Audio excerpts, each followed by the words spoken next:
যখন আমি আর আরিয়ান বস অফিসে যাচ্ছিলাম। অফিসের কাউকে জানতে দেওয়া যাবে না, আমরা বয়ফ্রেন্ড গার্লফ্রেন্ড। জিমি, তুমি কিস করে এসেছো নাকি? তোমার টোটাল লিপস্টিক থেকে বোঝা যাচ্ছে। আর এটা ব্রেকফাস্ট করার জন্য হয়েছে। এই নাও, এটা অনেক ভালো লিপস্টিক। আরে এটা সেই লিপস্টিক না যেটা আমাদের সুপারস্টার ব্যবহার করে? এইটা আমার বয়ফ্রেন্ড আমাকে দিয়েছিল।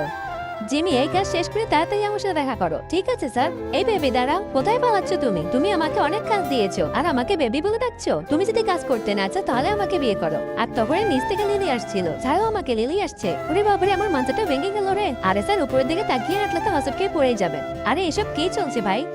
আরে লিলি, আরিয়ান বস অনেক হ্যান্ডসাম তাই না? তুমি শুধু দেখতে থাকো, একে আমি আমার বয়ফ্রেন্ড বানাবোই। তারপর আমরা সবাই আরিয়ানের পার্টি করছিলাম আর তখনই আমি আরিয়ানের সাথে নষ্ট করে ফেলি। তারপর কি হয়েছিল সেটা দেখার আগে তুমি যদি তোমার মাকে মন থেকে ভালোবেসে থাকো তাহলে ভিডিওতে লাইক দিয়ে চ্যানেলটি সাবস্ক্রাইব করো। দাঁড়াও, আমি তোমার জন্য আরেকটা শার্ট নিয়ে আসছি। তখনই আমি আরিয়ানের সাথে পরিষ্কার করতে যাচ্ছিলাম। আরে আমার কাছ থেকে দূরে যাও তুমি। কি করছো তুমি? পাগল হয়ে গেছে নাকি? বেবি, এই নাও, এটা সেই শার্ট না যেটা আমি চোর বাজার থেকে কিনেছিলাম? সর এখান থেকে। বন্ধুরা, তোমাদেরকে আজকে একটা কথা বলতে চাই। আমি জিমিকে অনেক ভালোবাসি। আর বন্ধুরা, তোমরা বলো আমাদের চুরিটা কেমন হয়েছে?